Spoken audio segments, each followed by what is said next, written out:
Mga kaibigan, nandito po ako para ang aking tutorial ngayon ay tungkol sa para maganda ang performance ni Google Chrome at saka ito kasi parte din siya ng Google Chrome, kaya lang under siya ng AVG. Yung mga virus remover kasi natin ngayon, meron na silang kanya-kanyang mga Google Chrome, kaya tulad nito. So, tara na po sa aking presentation.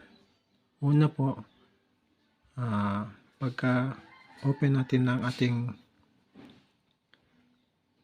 Google Chrome, exit muna, exit muna natin. So, ito pwede siyang pwede mong pasukin yung page ni Google Chrome. Yan.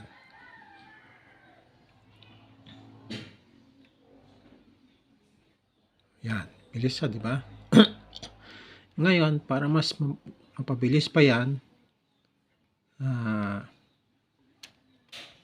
ang gagawin natin ay pumunta tayo sa ating yan. Tapos, yan na yan. Punta tayo sa ito po, ang topic ko dito ay tungkol sa Google Chrome para mapabilis ang performance ni Google Chrome. Ayan. I-click mo yung management extension. Ngayon, nandito ka na sa management extension. I-visit mo yung AVG Ados. Yan. Tapos, add extension. Pili ka na lang po dyan. Pili ka na lang. Halimbawa ako, ang pipiliin ko ay si Kami. Ayan. And then, click extension.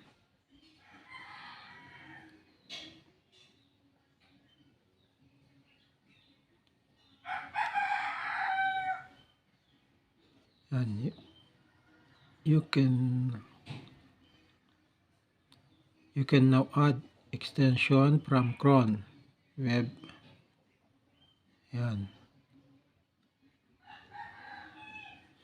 So, titignan natin yung extension. Okay.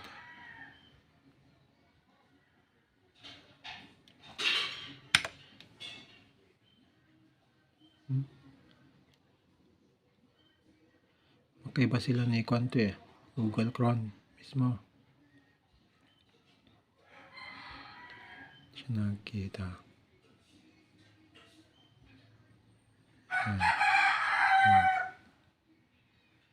Punta ngayon tayo sa Google Chrome. Siya nakikita bilis siya, di ba? Bilis na.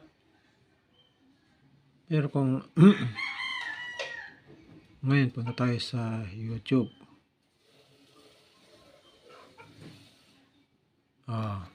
Diba? Bilis. Yan ang way para mapabilis mo ang performance ng inyong Google Chrome.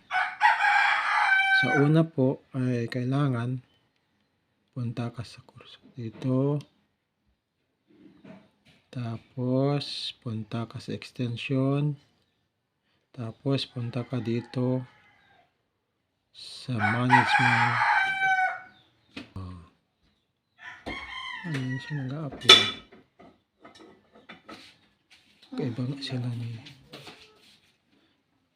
ni Google Chrome.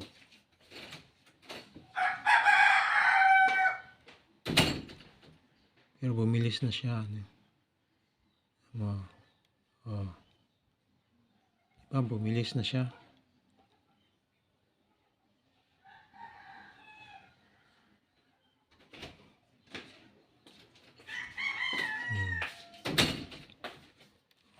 ba? So hanggang dito na lang po.